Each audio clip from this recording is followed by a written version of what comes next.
kita mesti hati-hati memahami personae yang dipahami Tertullianus.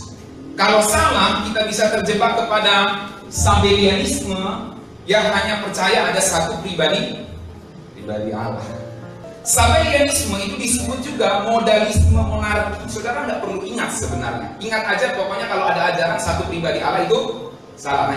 Bahwa Tertullianus itu mengajarkan rumusan una substantia tres personae untuk melawan bidat yang bernama Praxeas. Sama-sama katakan Praxeas. Ya. Praxeas itu percaya monarkianisme, pemerintahan satu Allah, di mana hanya ada satu pribadi Allah dengan 3 modus. Nah, untuk lawan itu Tertullianus buat tulisan yang dia beri judul Against Praxeas. Ada 31 pasal tulisannya Against Praxeas. Nah, saudara-saudara, pada pagi hari ini saya akan beri judul Monoteisme 3 Pribadi Allah. Saya akan mulai dengan kalimat ini, bahwa dalam kekristenan keesaan Allah tidak terganggu. Perhatikan ini, keesaan Allah sama sekali tidak terganggu dengan fakta adanya 3 pribadi Allah. Katakan amin. Dan fakta adanya 3 pribadi Allah yang terungkap dalam Perjanjian Baru justru meneguhkan konsep keesaan yang diajarkan dalam Perjanjian Lama. Saya ulangi, fakta adanya 3 pribadi Allah yang diajarkan dalam Perjanjian Baru justru meneguhkan konsep keesaan yang diajarkan dalam Perjanjian Lama. Bukankah kita sudah pelajari bahwa Ulangan 6 ayat 4 sudah mengunci konsep keesaan? Tuhan itu Allah kita, Tuhan itu Esa, Yahweh itu Elohim, Yahweh itu Eka. Di titik inilah kemudian kita mengerti bahwa kunci untuk memahami monoteisme Kristen adalah mengerti 3 konsep ini. Yang pertama Esa, yang kedua konsep hakikat, dan yang ketiga adalah konsep pribadi yang diajarkan dalam Alkitab. Kalau kita mengerti 3 konsep ini, maka kita bisa memahami monoteisme Kristen secara benar. Saya akan review beberapa hal penting yang sudah saya review, karena pada pagi hari ini saya akan pertajam soal Esa, hakikat, dan terutama pribadi. Esa dalam Perjanjian Lama itu bahasa Ibrani-nya adalah Eka, yang berarti unity, satu kesatuan, dan bahasa Yunani-nya adalah monos, yang berarti satu-satunya, dan heis, yang berarti satu atau hanya. Kita sudah pelajari ada 3 kunci memahami kata Esa ini. Jadi untuk memahami konsep Esa itu ada 3 key poinnya. Yang pertama, Ulangan 6 ayat 4 sudah mengunci para Allah itu Esa. Yang kedua, kalau dalam Perjanjian Baru kita menemukan dalam Alkitab bahwa Bapa itu disebut Esa atau satu-satunya yang benar, monos dalam bahasa Yunani-nya, itu tidak menyingkirkan Anak dan Roh Kudus sebagai pribadi yang benar. Dan yang ketiga, di Alkitab kalau Esa atau monos dan heis itu ditulis, maka itu tidak sedang membandingkan Bapa dengan Anak, tetapi membandingkan Allah yang Esa dengan berhala. Jadi apa yang saya tulis di sini adalah hal-hal penting kalau saudara belajar tentang Allah Tritunggal dan monoteisme. Kalau saudara menghadapi orang-orang yang memiliki pemahaman yang tidak benar tentang Allah Tritunggal, maka 3 poin ini akan menolong saudara untuk menjelaskan atau bertahan dari pengajaran yang salah itu. Lalu yang kedua, soal hakikat. Hakikat dalam bahasa Yunani-nya adalah usis dan ousia, jenis dan harta milik. Ada 3 key point soal hakikat yang sangat penting. Saudara harus ingat baik-baik. Yang pertama, bahwa Alkitab sudah kunci soal hakikat di 2 hal ini, yaitu kepemilikan yang sama dan jenis. Jenis dan kepemilikan yang sama atau harta milik bersama, itulah hakikat. Ini maafkan, slide-nya salah. Jadi ada kata jenis dan kepemilikan yang sama. Maka kalau kita mau definisikan hakikat, jangan didefinisikan di hal yang lain. Definisikan hakikat Allah itu di jenisnya, yaitu roh pencipta dan kepemilikan yang sama. Dalam hal ini hakikatnya sebagai Allah. Tidak heran Tuhan Yesus mengatakan yang key point yang kedua, kalau Tuhan Yesus bilang Bapa dan Roh Kudus itu pribadi yang lain yang sejenis dengannya, itu berarti Bapa dan Anak itu sehakikat. Bapa dan Roh Kudus dengan Anak itu sehakikat. Aku akan mengutus seorang penolong yang lain. Penolong yang lain itu kata Yunaninya alos, yang berarti lain dari jenis yang sama, dengan kualitas yang sama. Kalau lain dari jenis yang berbeda itu heteros. Key point yang ketiga soal hakikat, kalau Tuhan Yesus bilang segala yang dimiliki Bapa juga dimiliki Anak, itu berarti mereka satu hakikat. Nah, saudara-saudara yang dikasih dalam Tuhan, pada abad kedua tahun 200-an Masehi, seorang bapak gereja bernama Tertullianus membuat rumusan alat Tritunggal yang esa dalam bahasa Latin. Saya ulang-ulang ini sebab ini tidak boleh lepas dari dasar pemikiran kita. Una substantia tres personae, yang artinya satu hakikat tiga pribadi. Pribadi dalam bahasa Latinnya adalah personae, yang terbentuk dari dua kata per dan sono. Per itu melalui, sono itu berbicara. Jadi personae berarti berbicara melalui. Nah, ini yang saudara mesti ngerti, bisa di-next. Personae itu dipahami oleh orang Romawi sebagai topeng. Sama-sama katakan topeng. Nah, saudara kan lihat di sini ada topeng cemberut, topeng senyum. Ini namanya kalau dalam bahasa dunia pertopengan ini namanya tragedi, ini namanya komedi. Kenapa disebut tragedi? Karena ceritanya dimulai dari titik ini, oh senang, lalu tiba-tiba sedih. Oh dia miskin, tiba-tiba jadi kaya, lalu tiba-tiba jatuh miskin lagi. Itu namanya tragedi. Nah, ini maksudnya emosi yang sedih. Kalau senang, oh dulunya dia orang punya, tiba-tiba jatuh miskin, tapi dia berusaha, dia bangkit lagi, dia jadi kaya lagi. Jadi alur ceritanya dari atas turun ke atas lagi, sehingga jadi komedi. Kalau tragedi dari bawah ke atas jatuh lagi ke bawah, makanya jadi tragedi. Nah, itu sekedar informasi dari dunia pertopengan atau seni pentas drama ya. Jadi personae itu dipahami orang Romawi sebagai topeng. Nah, pada konteks ini, konteks kalimat Tertullianus una substantia tres personae, maka personae itu dipahami sebagai seorang aktor yang berbicara melalui beberapa topeng untuk memerankan beberapa orang atau beberapa karakter. Jadi satu orang dia perankan topeng kakek misalnya, lalu dia perankan topeng anak, dia perankan topeng nenek lagi misalnya. Satu orang pakai 3 topeng. Nah, di sini kita mesti hati-hati memahami personae yang dipahami Tertullianus. Kalau salah, kita bisa terjebak kepada Sabellianisme yang hanya percaya ada satu pribadi Allah. Apa maksudnya? Saya terangkan soal Sabellianisme, saya pertajam lagi yang saya terangkan minggu lalu. Sabellianisme itu disebut juga modalisme monarki. Saudara nggak perlu ingat sebenarnya. Ingat aja pokoknya kalau ada ajaran satu pribadi Allah itu salah. Nah, ini saya sekedar tambahkan informasi aja. Ya, kalau saudara hafal Sabellianisme, modalisme monarki, nggak menambah iman juga, saudara. Tapi kalau saudara pahami ajaran satu pribadi Allah itu salah, nah itu yang penting. Ya. Tetapi saya ngomong aja, Sabellianisme itu disebut modalisme monarki. Saudara masih ingat di seri kedua? Nah, ini pentingnya khotbah ini direkam. Jadi nanti saudara dengar lagi seri kedua yang saya bahas tentang economic trinity dan ontological trinity. Nah, di seri kedua itu saya jelaskan bahwa Tertullianus itu mengajarkan rumusan una substantia tres personae untuk melawan bidat yang bernama praxeas. Sama-sama katakan praxeas. Nah, itu sebabnya kalau kita googling against praxeas itu muncul literaturnya, saudara.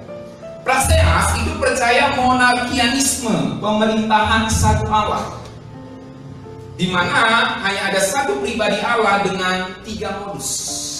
Nah, untuk lawan itu Tertullianus buat tulisan yang dia beri judul Against Praxeas. Ada 31 pasal tulisannya Against Praxeas. Nah, apa poin saya dengan soal personae dari sejarah tentang Tertullianus tadi? Poinnya, pasti Tertullianus tidak memahami personae sebagai satu pribadi. Dia justru melawan pendapat bahwa Allah itu satu pribadi. Makanya rumusannya bukan una personae tetapi tres personae. Satu hakikat, satu substansi, tiga pribadinya. Bukan una personae-nya tapi substansianya yang una, personae-nya tres, tiga pribadi. Jadi kalau kita memahami personae, pribadi yang dimaksudkan Tertullianus dalam rumusannya itu pasti menuju pada tiga pribadi, bukan satu pribadi. Jadi jangan sampai kalau kita pahami satu orang dengan tiga topeng berarti satu pribadi dengan tiga perwujudan. Salah. Yang benar satu hakikat dengan tiga pribadi. Itu yang benar. So, pemahaman yang benar dari personae atau topeng, personae itu penekanannya bukan pada aktornya tetapi pada topeng. Kan orang Romawi memahami personae sebagai topeng saat seorang aktor berbicara melalui topeng. Nah, kalau ada satu aktor memakai tiga topeng untuk menggambarkan tiga karakter, maka personae yang dimaksud oleh Tertullianus itu bukan pada aktornya, bukan pada satu aktornya, tapi pada tiga topeng. Jadi satu orang atau satu aktor itu hakikat yang sama, una substantia. Lalu tiga peran atau tiga topeng itu tiga pribadi yang berbeda, tres personae. Kakek berbeda dengan anak, berbeda dengan nenek. Nah, inilah perbedaan hakikat dan pribadi yang akan membantu kita memahami tiga pribadi Allah. Kalau hakikat itu apa yang sama, kalau pribadi apa yang beda. Yang sama hakikatnya, yang berbeda pribadi. Yang umum itu hakikatnya, yang khusus itu pribadi. Sama-sama Allah, Bapa, Anak, dan Roh Kudus itu sama-sama Allah. Tetapi Bapa, pribadi Bapa bukan pribadi Anak, bukan pribadi Roh Kudus. Kalau hakikat itu what you are, apa Anda? Kalau pribadi itu lebih menunjuk who you are, siapa Anda? Lebih menunjuk pada pribadi, person. Nah, Sabellianisme atau modalisme monarki atau praxeas itu percaya tiga modus Allah itu nggak bisa keluar pada saat yang sama. Sama-sama bilang nggak bisa keluar pada saat yang sama. Ya, itu konsekuensinya kalau satu pribadi ya dengan tiga perwujudan nggak bisa keluar pada saat yang sama, harus bergantian. Kenapa? Karena hanya satu pribadi. Bagaimana dengan ajaran Alkitab? Mari kita lihat bahwa Alkitab ajarkan tiga pribadi Allah bisa keluar pada saat yang sama, nggak harus bergantian. Nggak harus dia jadi Bapa dulu, setelah jadi Bapa dia jadi anak. Pada saat dia nggak jadi anak, dia nggak jadi Bapa. Saat dia jadi anak, dia nggak jadi Roh Kudus. Lalu saatnya selesai jadi anak, dia jadi Roh Kudus. Saat dia jadi Roh Kudus, dia nggak jadi anak, dia nggak jadi Bapa. Bukan seperti itu. Yang Alkitab ajarkan tiga pribadi Allah bisa keluar pada saat yang sama, nggak harus bergantian. Maka ini jelas membuktikan bahwa memang ada tiga pribadi Allah.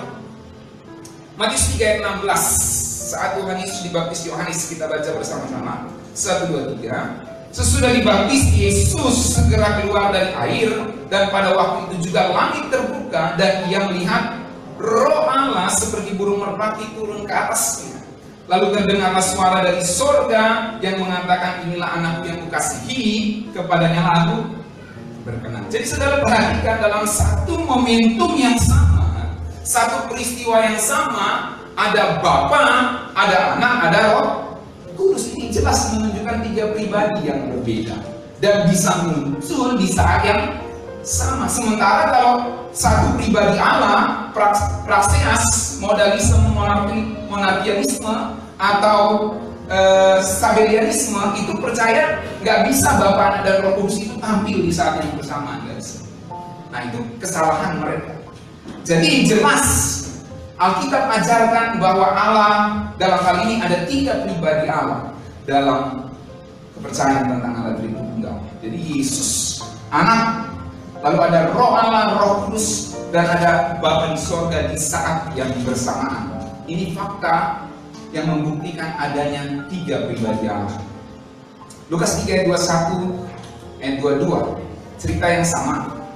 Ketika di seluruh orang banyak telah dibaptis, dan ketika Yesus yang adalah anak-anak itu juga dibaptis dan sedang berdoa, terbukalah langit dan turunlah Roh Kudus.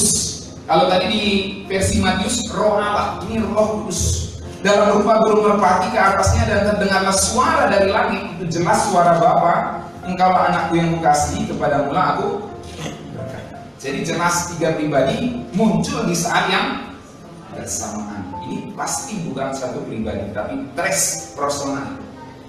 Next. Jadi jelas memang tidak dapat disangkali ada 3 pribadi Allah yang bisa muncul saat bersamaan. Bukan hanya muncul saat bersamaan, tapi nggak harus bergantian. Sama-sama pada saat yang sama terjadi. Nah, sekarang masalahnya mencari kata yang tepat untuk personae dalam bahasa Yunani. Oke, saudara, sampai sini bisa ikuti jalan ceritanya. Jadi ada kata una substantia tres personae, itu bahasa Latin. Lalu ketika para teolog ingin mencocokkan apa yang Tertullianus ungkapkan ke dalam Alkitab, kata personae ini membantu sekali. Ini di Alkitab bahasa Yunani Perjanjian Baru yang tepat apa? Nah, di situ mulai terjadi perbedaan teologis. Sama-sama katakan perbedaan teologis.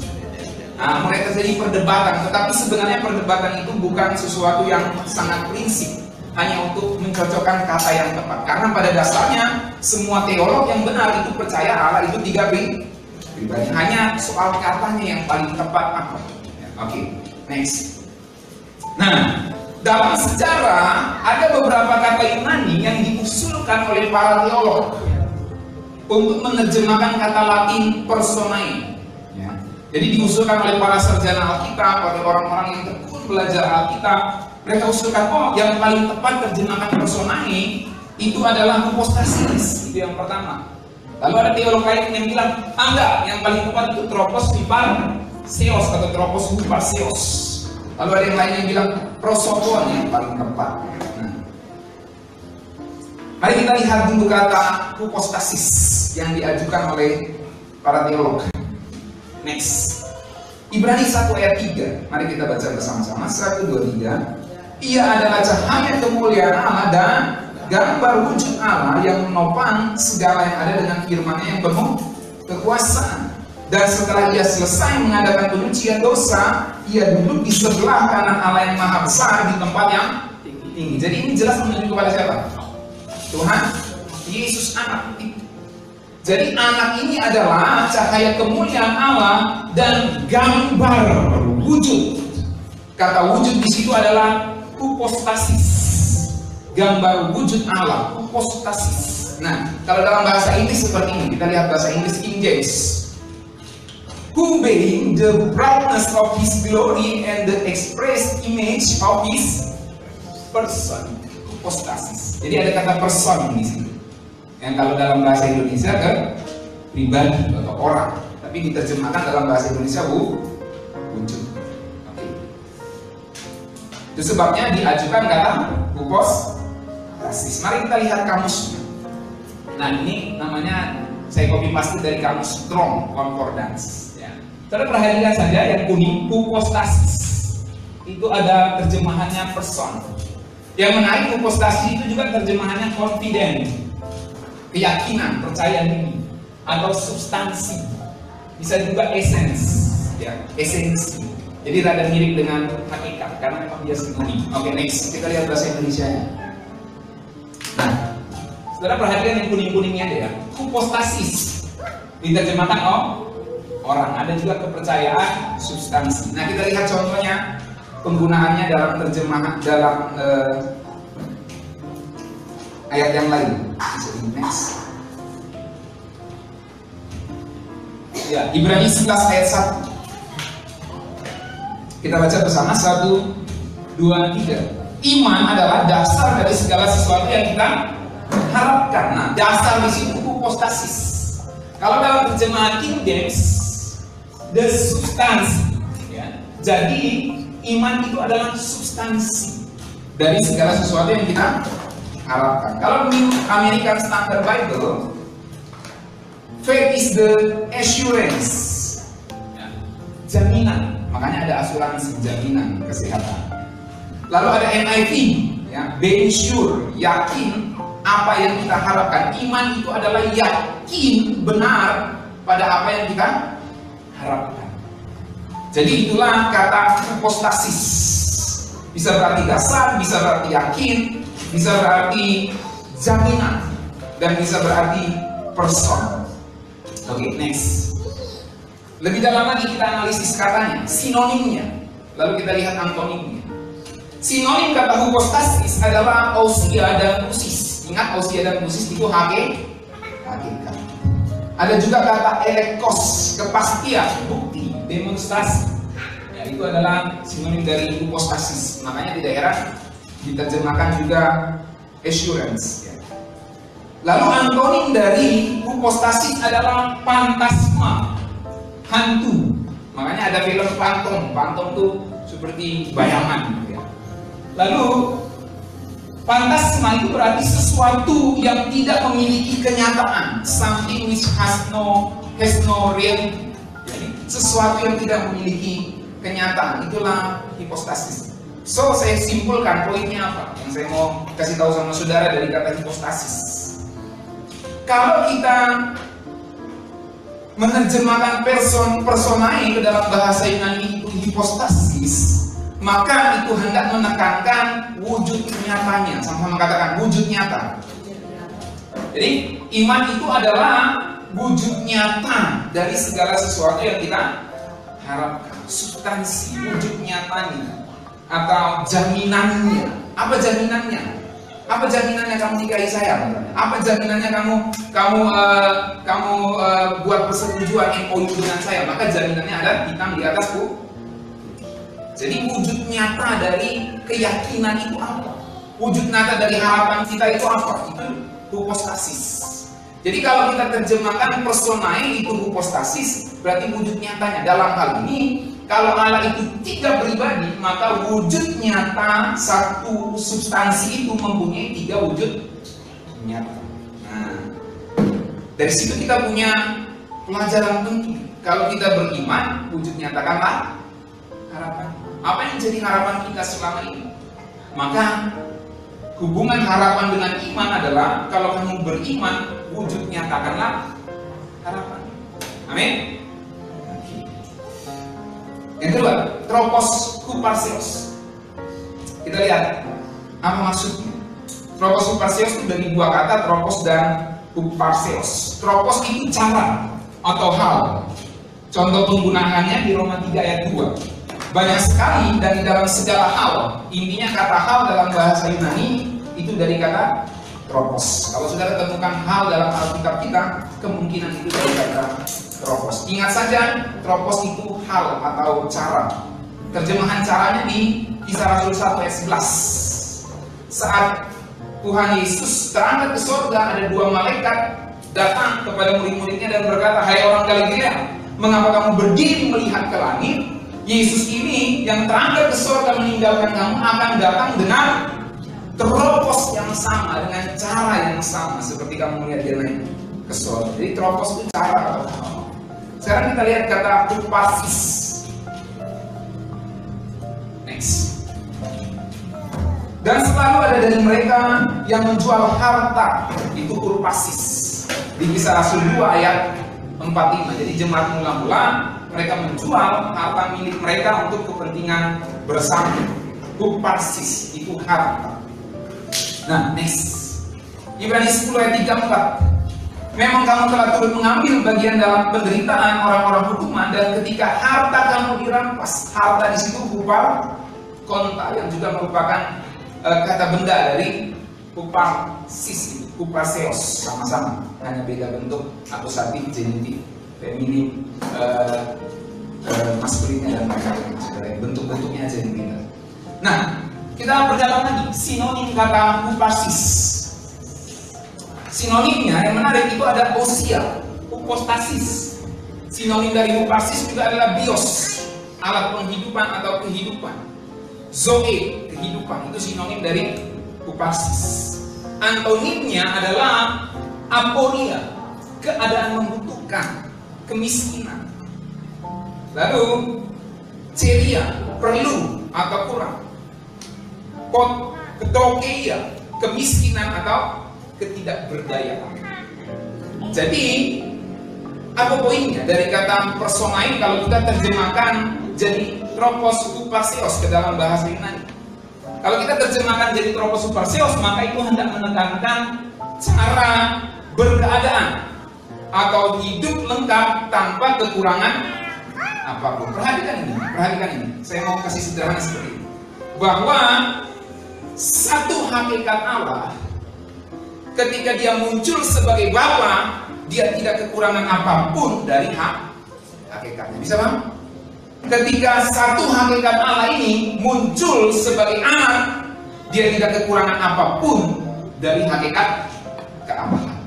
Saat dia muncul sebagai Roh Kudus, atau saat pribadi ketiga ini disebut Roh Kudus yang berbeda dengan anak dan Bapa itu muncul, maka dia tidak kekurangan apapun dari hakikat keallahan. Ini yang disebut tropos huparseos. Jadi menurut saya, mau hypostasis, mau tropos huparseos, semuanya benar. Gak ada yang salah. Tergantung cara kita memahami. Jadi pribadi Bapa itu ada caranya sendiri untuk tampil sebagai Bapa. Anak ada caranya sendiri tampil sebagai anak. Roh Kudus ada caranya sendiri tampil sebagai Roh Allah yang kudus yang hadir di mana-mana. Dan ketiga pribadi ini tampil bersamaan di saat yang sama, di saat yang berbeda pun juga sama sekali tidak kurang dari hakikat keallahan. Itu yang disebut satu Allah tiga pribadi. Una substantia tres persona. Oke, next.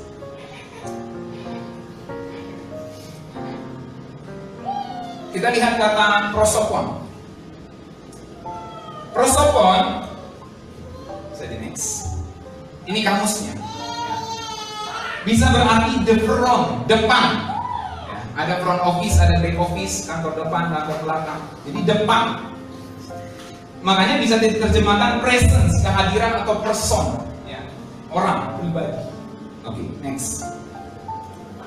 Saudara perhatikan, bagian depan bisa diterjemahkan wajah. Makanya prosopon wajah, rupa, aspek, penampilan, artinya bagian depan. Permukaan dengan implikasi kehadiran atau pribadi atau orang. Itulah prosopon yang diajukan oleh teolog. Oh, yang paling tepat tuh prosopon untuk menerjemahkan kata personain. Kalau menurut saya semuanya benar. Tapi kita mesti mengerti, justru dari kata-kata itu kita mendapat sebuah kekayaan yang penting dari memahami tiga pribadi dari Allah. Oke, kita lihat Matius 6 ayat 17, contoh penggunaan kata prosopon. Kita baca, tetapi apabila engkau berpuasa, minyakilah kepalamu dan cucilah mukamu, cucilah bagian depanmu ini, mukamu, prosopon. Oke, next. Matius 16 ayat 3, dan pada pagi hari karena langit merah dan redup, kamu berkata hari buruk. Rupa langit kamu tahu membedakannya, tetapi tanda-tanda zaman tidak. Jadi rupa langit, bagian depan langit yang kita lihat ini, prosopon, rupanya kita tahu. Oke, next. Matius 17 ayat 2, contoh lagi penggunaan kata prosopon. Lalu Yesus berubah rupa di depan mata mereka. Wajahnya bercahaya seperti matahari dan pakaiannya menjadi putih bersinar seperti terang. Jadi ada wajah, prosopon. Itulah yang mungkin cocok diterjemahkan pribadi menurut beberapa teolog. Tapi yang lain hypostasis, yang lain lagi tropos huparseos. Lalu apa poin penting dari kata prosopon ini? Sebelumnya kita lihat dulu kata sinonim dan antonimnya. Oh, sinonimnya aja. Kita lihat sinonim dari prosopon ini adalah eidos, itu yang pertama. Itu G1491, itu nomor strong. Ini saya copy paste dari sebuah kamus yang namanya The World Study Dictionary. Nah, ini kan saya ngomong bukan cuma untuk saudara, tapi untuk semua orang yang akan dengar rekaman ini. Ya. Jadi kalau seorang yang dengar ini seorang anak mahasiswa teologi atau orang teologi, dia akan tahu apa yang saya maksud. Eidos. Ya. Lalu ada kata skema, itu sinonimnya. Ada kata morbe, ada kata homoidioma. Ya, kita lihat bahasa Indonesianya aja, biar gampang. Nah, Eidos itu berarti terpapar atau terpapar pada tampilan atau penampilan luar, bentuk. Ada diterjemahkan juga rupa. Ya. Lalu ada kata skema yang menjadi sinonim dari prosopon ini, mode atau penampilan luar. Saudara perhatikan, semuanya berhubungan dengan penampilan luar, penampakan luar, wajah, rupa. Lalu ada kata morphe, bentuk. Dalam hidupmu bersama mengaruh pikiran perasaan yang terdalam juga dalam Kristus Yesus, yang walaupun dalam rupa Allah tidak menganggap kesetaraan dengan Allah sebagai milik yang harus dipertahankan. Rupa Allah di situ morphe, Filipi 2 ayat 6. Morphe, rupa, bentuk, form. Lalu ada kata homoima yang berarti rupa atau bentuk. Jadi intinya semuanya bagian depan, rupa, bentuk. Nah, kita lihat satu ayat yang menarik ini. Ibrani 9 ayat 24. Jadi ketika saya searching, saya temukan kata ini, wow. Ini mantap. Ibrani 9 ayat 24. Kita baca 1, 2, 3. Sebab Kristus bukan masuk ke dalam tempat kudus buatan tangan manusia, yang hanya merupakan gambaran saja dari yang sebenarnya, tetapi ke dalam surga sendiri untuk menghadap hadirat Allah guna kepentingan. Jadi menghadap prosopon, menghadap bentuk, menghadap hadirat, menghadap rupa. Maaf, menghadap rupa, menghadap wajah Bapa guna kepentingan. Jadi jelas memang bisa saja persona itu diterjemahkan prosopon. Nah, saya tambahkan dari sinonim kata prosopon itu, Filipi 2 ayat 6. Yang walaupun dalam rupa Allah. Jadi Tuhan Yesus itu punya rupa, punya morphe, punya form tersendiri, rupa Allah, yang tidak menganggap kesetaraan dengan Allah. Satu hakikatnya dengan Allah itu tidak dianggap sebagai milik yang harus dipertahankan. Next. Bapa yang mengutus aku, dialah yang bersaksi tentang aku. Kamu tidak pernah mendengar suaranya, rupanya pun, atau eidos tidak pernah kamu. Ya, perhatikan rupa Bapa, eidos, ya, tidak pernah dilihat. Jadi rupa Bapa, eidosnya Bapa nggak pernah dilihat. Oke, next. Nah, apa yang saya mau tarik dari kata prosopon, morphe, dan eidos ini? Kalau persona ini diterjemahkan prosopon, morphe, dan eidos, itu hendak menunjukkan adanya bentuk, rupa, pribadi yang berbeda. Bentuk Bapa bukan bentuk anak, bukan bentuk Roh Kudus. Kalau kita ngomong pribadi Bapa bukan pribadi anak, bukan pribadi Roh Kudus, maka kalau kita lihat dari teks aslinya prosopon, morphe, eidos, maka kita bisa tarik kesimpulan bentuk Bapa bukan bentuk anak, bukan bentuk Roh Kudus. Nah, yang perlu diingat ini bukan soal substansia atau hakikat, tapi soal persona. Bisa next. Nah, ini contohnya yang saya kasih minggu lalu. Ada 3 bentuk yang berbeda. Kalau anak kita kasih contoh bentuk square, ini bentuk lingkaran Bapa, dan Roh Kudus bentuk segitiga, maka 3 bentuk ini adalah 3 pribadi yang berbeda. Tetapi hakikatnya sama, yaitu bangun datar. Hakikatnya sama, bangun datar. Oke. Makanya begini, ya. Bisa di next. Bisa dinaikkan dulu. Nah, Filipi 2 ayat 6 tadi. Nah, saya tadi sempat ngomong sesuatu yang bahaya kalau nggak dipahami baik-baik. Jadi sambil saya ngomong terus tadi, saya pikir ini bahaya kalau saya nggak jelaskan lagi. Perhatikan ya. Dalam rupa, kalau kita sebutkan itu pribadi, dalam pribadi Allah tidak menganggap kesetaraan dengan Allah itu sebagai milik yang harus dipertahankan. Hakikat Allah. Ingat, roh Allah anak itu punya hakikat roh Allah pencipta. Tetapi kemudian dia harus mengenakan hakikat yang lain, yaitu hakikat manusia yang adalah ciptaan. Bisa paham? Dalam hal ini memang ada perubahan atau ada tambahan, perubahan dalam arti tambahan hakikat pada roh Allah anak. Bukan hakikat Allahnya yang berubah, tetapi ada tambahan kepada hakikat anak ini, yaitu hakikat manusia. Jadi saudara perlu mengerti, ini hubungannya lagi dengan konsep inkarnasi, bahwa Inkarnasi itu berdampak kekal. Sama-sama katakan, inkarnasi itu berdampak kekal. Jadi dulunya awalnya roh Allah anak tanpa daging manusia.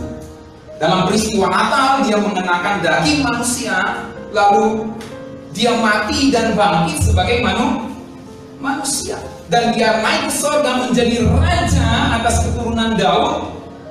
Raja dari keturunan Daud sampai selama-lamanya. Kerajaannya tidak berkesudahan. Maka ada tambahan dari roh Allah anak saja ditambahkan dengan daging manusia atau tubuh manusia. Maka ada perubahan dalam tanda kutip, perubahan hakikat. Itu yang saya maksud di sini. Tidak menganggap kesetaraan dengan Allah itu sebagai milik yang harus dipertahankan. Bukan berarti dia berubah kealahannya, rohnya jadi roh ciptaan, bukan. Dia tetap roh pencipta, tetapi tertambah hakikat ciptaan dalam arti tubuh manusia dari keturunan Daud. Sebab Mesias harus dari keturunan Daud dan kerajaannya itu kekal. Artinya memang tubuhnya itu kekal. Itu yang disebut inkarnasi berdampak kekal. Jadi saudara perlu pahami, kalau kita boleh bayangkan di surga ada Bapa saja yang roh, ada Roh Kudus yang hadir di seluruh jagat raya sebagai roh saja, tetapi ada anak yang berkeadaan fisikly. Dan keadaan anak sebagai fisikly sama sekali tidak mengurangi hakikatnya sebagai Allah pencipta. Katakan amin. Tepuk tangan untuk kebenaran ini, saudara. Nah, itu yang saya sebut bentuk. Bentuk anak itu jadi berubah dalam tanda kutip. Nah, itu sebabnya saya gambarkan bentuk yang berbeda dengan Bapak. Next, yang tadi bentuk itu. Ya, terima kasih Mr. Hedi. Jadi ada anak, ada Bapak, ada Roh Kudus. 3 bentuk pribadi yang berbeda, tapi hakikatnya sama, bangun kata. Bentuk apapun dia, bentuk trapesium, bentuk segi enam, itu sama sekali tidak mengurangi hakikat, tidak mengurangi fakta bahwa bentuk semua ini adalah bangun data. Tidak bisa disangkal. Tetapi punya bentuk yang berbeda. Dalam hal ini, kalau kita tambahkan di sini, anak ini adalah roh plus tubuh. Nggak boleh takut ngomong itu. Karena memang inkarnasi berdampak kekal dan memang dia harus jadi raja atas keturunan Yakub sampai selama-lamanya. Lalu Bapa roh saja. Lalu ada Roh Kudus, roh Bapa yang bisa hadir di seluruh jagat raya, mewakili Bapa dan anak. Makanya bentuknya beda-beda. Itu yang disebut 3 pribadi Allah yang bisa paham sampai sini? Nah, justru kita pahami ini, kita lebih mudah memahami kebenaran tentang Allah kita yang luar biasa, saudara. Bagaimana Allah yang Maha Esa ini bisa intervensi kepada sejarah dunia melalui anak dan rohnya yang kudus. Next. Apa kebenaran yang penting lagi kita pahami dari 3 pribadi, 3 bentuk Allah ini? Perhatikan saudara, ini penting sekali. Ini kunci-kunci memahami Allah Tritunggal. Dan saudara perlu ngerti bahwa perdebatan-perdebatan antara para sarjana Alkitab, antara para teolog, antara para pendeta soal Allah Tritunggal, itu salah satunya soal ini. Soal Bapa atau soal anak keluar dari Bapa dan Roh Kudus keluar dari Bapa. Ini perdebatannya. Kalau kita nggak pahami 3 pribadi sebagai 3 bentuk yang berbeda, kita sulit memahami hal ini. Jadi saya perlu terangkan. Saya perhatikan bahwa dalam Alkitab diajarkan Roh Kudus itu keluar dari Bapa. Roh Kudus keluar dari Bapa itu dalam bahasa Yunani-nya adalah ekoreomai. Perhatikan yang sebelah kanan, sebelah kiri. Ekoreomai. Artinya mengalir terus-menerus, tidak terpisah. Seperti sungai yang keluar mengalir dari sumber. Kalau anak Tuhan Yesus itu keluar dari Bapa, itu disebut exertomai, yang berarti keluar terpisah. Makanya konsekuensinya anak bisa inkarnasi, mengenakan tubuh. Roh Kudus itu bukan soal tidak maha kuasa, tetapi memang hakikatnya membuat Roh Kudus itu tidak bisa berinkarnasi, nggak bisa. Bapa juga nggak bisa inkarnasi, bukan soal nggak maha kuasa, tapi memang hakikatnya, pribadinya, bentuknya membuat dia harus demikian. Hanya anak yang bisa inkarnasi. Sekali lagi, bukan soal Bapa Roh Kudus nggak maha kuasa ya, bukan soal itu. Ini soal hukum dalam diri Allah, rule of the game dari Allah Tritunggal itu, saudara. Jadi anak keluar dari Bapa, makanya disebut anak karena keluar dan terpisah. Sama seperti seorang anak lahir dari rahim ibunya, nggak nyambung terus itu tali pusarnya. Dia keluar terpisah, makanya bisa inkarnasi ke dunia, makanya bisa mengatakan Eloi, Eloi lama sabatani. Jangan katakan Eloi, Eloi lama sabatani itu hanya dalam keadaannya sebagai manusia. Dalam keadaannya sebagai Allah anak juga dia mengatakan Eloi, Eloi lama sabatani, sebab memang bentuknya seperti itu.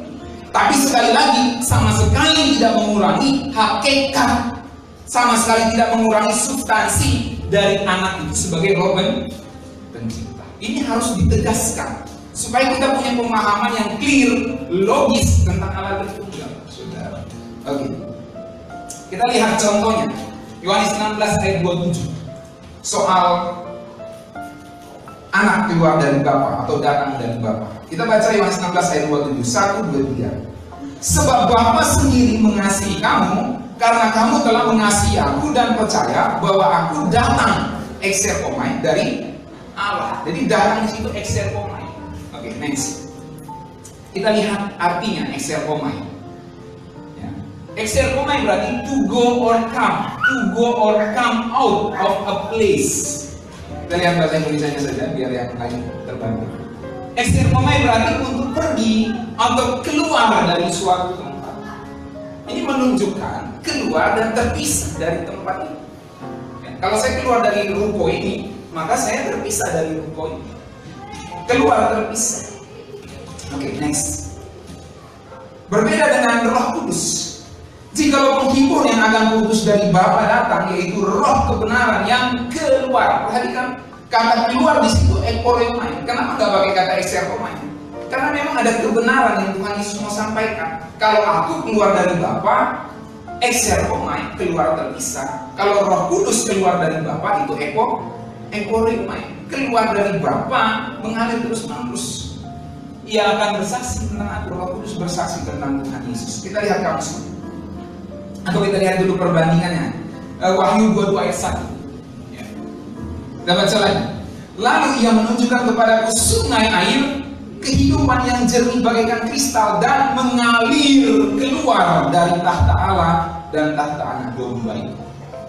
Ini jelas menunjukkan bahwa kalau Roh Kudus disebut keluar dari Bapa, maka Roh Kudus itu mengalir keluar seperti sungai. Maka selalu saya ngomong sama saudara, nggak ada lagu mengalir lagu Tuhan Yesus, nggak ada. Kalau ada itu salah secara teologis. Ya. Jadi yang benar itu mengalirlah kuasa Roh Kudus. Karena memang Roh Kudus itu diajarin Alkitab mengalir keluar, nggak putus dengan Bapa. Ya. Jadi kalau kita gambarkan, ya.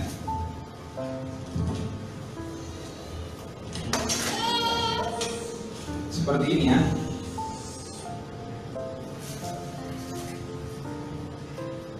Ini mengalir.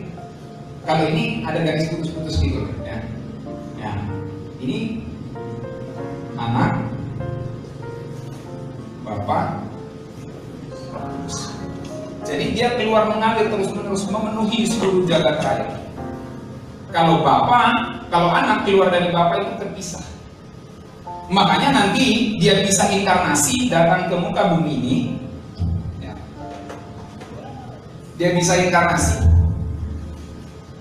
datang ke bumi, lalu mati di atas kayu salib, dan di kayu salib dia berkata Eloi, Eloi lama sabatani, artinya ya Allahku mengapa engkau meninggalkan.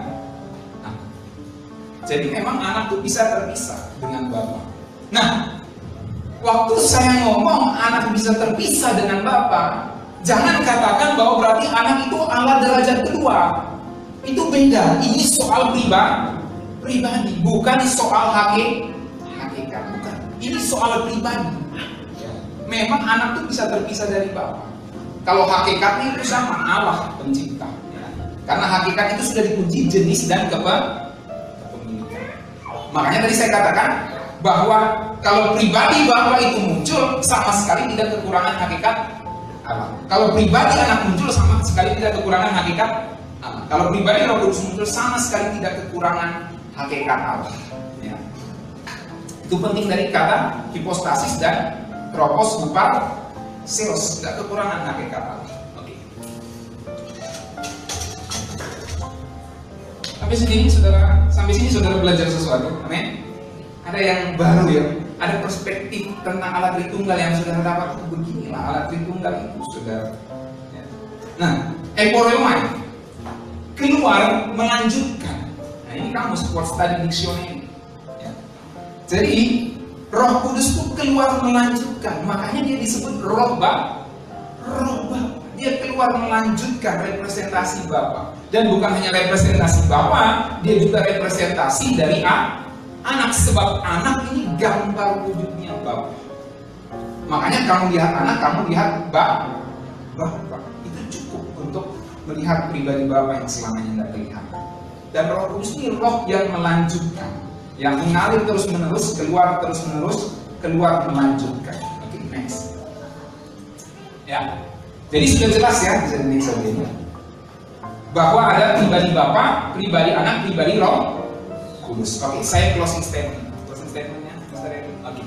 Perhatikan apa yang saya ucapkan di sini semuanya adalah kunci yang penting memahami monoteisme. 3 pribadi Allah. Baik, saya closing statement. Yang pertama, keesaan Allah tidak terganggu dengan fakta adanya 3 pribadi Allah. Katakan amin. Keesaan Allah sama sekali tidak terganggu dengan fakta adanya 3 pribadi Allah.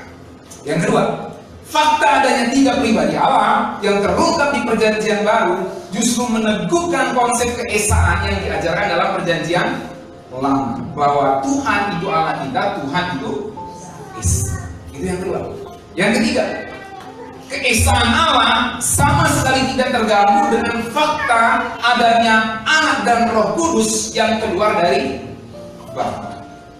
Kalau Bapa adalah satu-satunya sumber, maka Anak itu keluar dari Bapa dan Roh Kudus keluar dari Bapa. Itu sama sekali tidak mengganggu konsep keesaan yang diajarkan oleh Alkitab.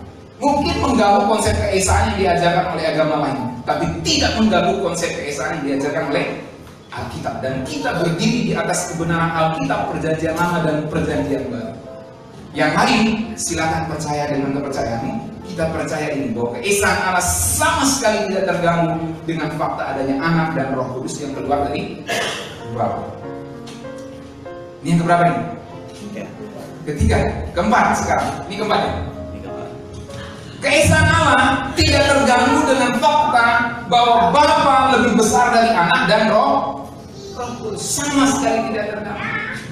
Bapa lebih besar dari Anak dan Roh Kudus. Itu sama sekali tidak mengganggu konsep keesaan Allah. Next. Yang kelima, keesaan Allah dalam Alkitab sama sekali tidak terganggu dengan fakta bahwa Anak diberikan kuasa dan kemuliaan oleh Bapa. Katakan amin.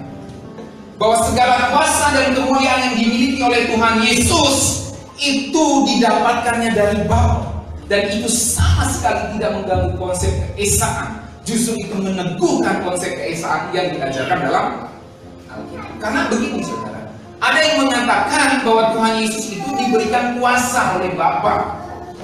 Jadi itu berarti Tuhan Yesus itu Allah derajat kedua. Dia lebih kecil dari Bapa secara hakikat. Itu salah. Itu tidak benar. Dia lebih kecil secara ekonomi dalam perannya, tetapi itu sama sekali tidak mengganggu keesaan atau konsep hakikat Allah dalam Alkitab. Tidak terganggu. Bahwa fakta Anak diberikan kuasa dan kemuliaan oleh Bapa itu justru meneguhkan bahwa Anak itu sehakikat dengan Bapa. Perhatikan, ingat saudara kata ousia yang berarti harta. Itu muncul dalam Alkitab dalam peristiwa anak yang hilang.